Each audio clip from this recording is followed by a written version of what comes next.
दोस्तों, स्वागत है आप सभी का इस वीडियो में। मैं हूं मयूर मोगरे। मुंबई में कोरोना के केसेस बहुत तेजी से बढ़ रहे हैं, लेकिन अब मुंबई पर निसर्ग का हमला भी हो सकता है। जी नहीं, मैं निसर्ग मतलब नेचर की बात नहीं कर रहा हूं, मैं बात कर रहा हूं साइक्लोन निसर्ग की। जी हाँ, साइक्लोन निसर्ग, जिसका ओरिजिन हमें अरेबियन सी में देखने को मिलता है, वो मुंबई को हिट कर सकता है, महाराष्ट्र कोस्ट को हिट कर सकता है। अब मुंबई में जब थोड़ी सी बरसात हो जाती है तब मुंबई जो है वो भर जाता है।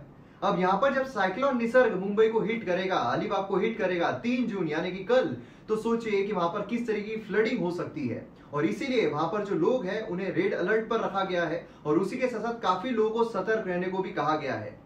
अभी कुछ ही दिन पहले हमने साइक्लोन एम्बियन जो है उसे फेस किया था, जिसका ओरिजिन हमें बे ऑफ बंगाल में देखने को मिला था और जिसने काफी डिस्ट्रक्शन वेस्ट बंगाल में किया था, जहां पर अनफॉर्चुनेटली काफी सारे लोगों की डेथ जो है वो भी हमें देखने को मिली थी। अब यहां पर अरेबियन सी में साइक्लोन निसर्ग जो है वो देखने को मिल रहा है। अब देखिए, अगर कंपैरेटिवली देखा जाए तो बे ऑफ बंगाल में जो भी साइक्लोन्स आते हैं वो ज्यादा डिस्ट्रक्टिव होते हैं एज कंपेयर टू अरेबियन सी। उसके कई कारण हैं, मगर फिर भी जो साइक्लोन निसर्ग है उसे सीवियर साइक्लोन की कैटेगरी में डाला गया है। इसका मतलब यह है कि हमें जो विंड स्पीड है वो लगभग 110 किलोमीटर पर आवर के आसपास की देखने को मिल सकती है, जो कि डिस्ट्रक्शन करने के लिए काफी है। और देखिए, अगर हम ट्रॉपिकल साइक्लोन्स की बात करते हैं तो वो ईस्ट से वेस्ट की तरफ मूव करते हैं। अगर आप बे ऑफ बंगाल देखोगे तो वहां पर भी जो ओरिजिनेट होते हैं वो भी ईस्ट से वेस्ट की तरफ मूव होते हैं। अरेबियन सी में जो डेवलप होते हैं वो भी ईस्ट से वेस्ट की तरफ मूव होते हैं। मतलब जो भी अरेबियन सी में ओरिजिनेट होंगे वो अक्सर हमें ओमान की तरफ जाते हुए नजर आते हैं। लेकिन यहां पर अगर आप देखोगे तो ये ईस्टवर्ड की तरफ आ रहा है, मतलब यहां पर महाराष्ट्र जो है उसकी तरफ आ रहा है। तो ये भी हमें बहुत कम इंस्टेंस में ऐसा देखने को मिलता है। और इसीलिए अगर आप न्यूज आर्टिकल देखोगे तो काफी जगहों पर हेडलाइंस भी आपको दिखाई दे रही होगी कि ओवर द सेंचुरी यहां पर हमें फर्स्ट साइक्लोन देखने को मिल रहा है जो कि मुंबई महाराष्ट्र को हिट करने वाला है।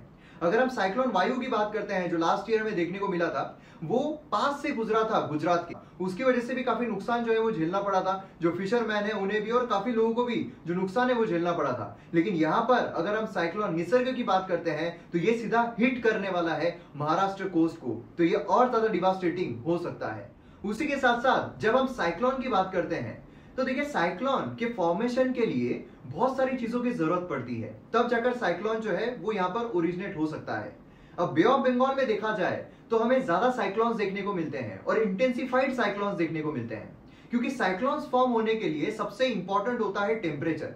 जो टेम्परेचर है वो लगभग 25 से लेकर 27 डिग्री सेल्सियस के आसपास रहना चाहिए। अगर आइडियली देखा जाए तो 26.6 डिग्री जो है ये एकदम आइडियल है साइक्लोन फॉर्मेशन के लिए। और उसी के साथ साथ दूसरी जो सबसे इंपॉर्टेंट चीज की जरूरत होती है वो है कोरियोलिस इफेक्ट। अब कोरियोलिस इफेक्ट क्या होता है? देखिए, हमारी जो अर्थ है ये घूम रही है, अर्थ घूम रही है, तो आपने अगर मेरी गो राउंड देखा होगा, उसमें जब वो घूमता है तब हम अगर उसमें बॉल फेंके तो बॉल इस तरफ टर्न करता है, बॉल इस तरफ टर्न करता है, बॉल सीधा नहीं जाता है। उसी तरीके से जो विंड्स है, जब अर्थ घूम रही है तो विंड्स जब इस तरफ जा रही है तो नदर्न हेमिस्फीयर में विंड्स इस तरफ टर्न करती है और सदर्न हेमिस्फीयर में देखोगे तो विंड इस तरफ टर्न करती है। तो ये होता है कोरियोलिस इफेक्ट। अब ये जो कोरियोलिस इफेक्ट है, जैसे जैसे हम इक्वेटर से पोलवर्ड साइड की तरफ जाते हैं वैसे वैसे ज्यादा कोरियोलिस इफेक्ट जो है वो हमें देखने को मिलता है और सबसे कम हमें इक्वेटर के पास देखने को मिलता है। अब कोरियोलिस फोर्स ये बहुत जरूरी है जो साइक्लोन फॉर्मेशन के लिए, और इसीलिए हमें इक्वेटोरियल रीजन में कोरियोलिस फोर्स ना होने की वजह से साइक्लोन्स देखने को नहीं मिलते हैं।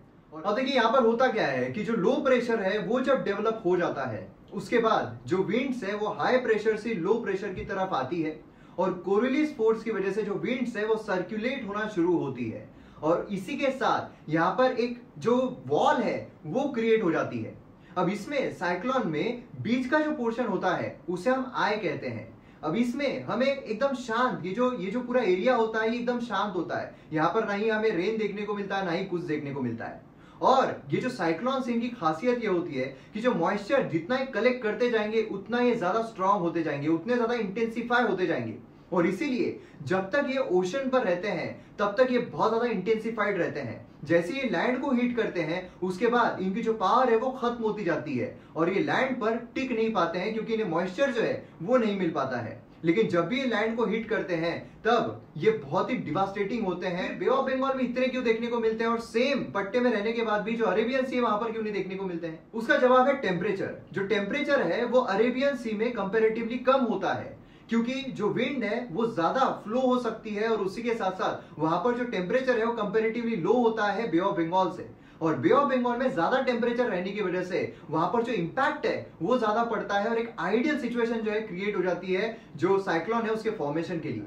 और बहुत सारे फैक्टर्स हैं जो कि साइक्लोन फॉर्मेशन के रिस्पॉन्सिबल होते हैं, वो सारी चीजें हम ज्योग्राफी के लेक्चर में डिटेल में देखेंगे। और देखिए जो साइक्लोन होते हैं इसके अलग अलग रीजन्स में अलग अलग नाम भी देखने को मिलते हैं। अगर हम इंडियन ओशन की बात करें तो यहाँ पर हम साइक्लोन्स कहते हैं, अगर हम अटलांटिक ओशन की बात करें तो वहां पर हरिकेन कहा जाता है, अगर हम पैसिफिक ओशन की बात करें तो वहां पर टाइफून कहा जाता है, और अगर हम वेस्ट ऑस्ट्रेलिया की बात करें तो वहां पर विली विलीज कहा जाता है। और जो इंडियन ओशन में जो भी साइक्लोन्स ओरिजिनेट होते हैं उसे भी आसपास की जो कंट्रीज है वो अपने हिसाब से नाम प्रोवाइड करती है। अब यहाँ पर अगर हम निसर्ग की बात करें तो साइक्लोन निसर्ग जो है ये नाम जो बांग्लादेश है उसकी तरफ से दिया गया था। तो आप मुझे कमेंट सेक्शन में बताइए कि जो एम्बियन साइक्लोन है उसका नाम किस कंट्री ने दिया था और कब दिया था। तो ये पूरा हाल है साइक्लोन निसर्ग का। तो जिस तरीके से यहाँ पर अपडेट होती रहेगी मैं आपके सामने लाता रहूंगा, लेकिन ये जो नेचर है, यहां पर मैं नेचर की बात कर रहा हूं, ये जो नेचर है ये भली कोरोना वायरस हो या फिर भली अर्थक्वेक हो जो हमें कई जगहों पर देखने को मिले हैं, या फिर ये जो साइक्लोन है ये हो, नेचर शायद हम सबको यही बोल रहा है कि जो हम डेवलपमेंट कर रहे हैं ये कुछ ज्यादा ही डेवलपमेंट हो रही है, तो थोड़ा नेचर जो है उसका ध्यान भी रखा जाए। तो यहाँ पर हमारा जो वीडियो है वो खत्म होता है। मैं उम्मीद करता हूँ कि आपको अच्छी खासी इंफॉर्मेशन जो है इस वीडियो के जरिए मिली होगी, और अगर मिली है तो उसे स्प्रेड भी जरूर कीजिए। मिलते हैं अगले वीडियो में। जय हिंद।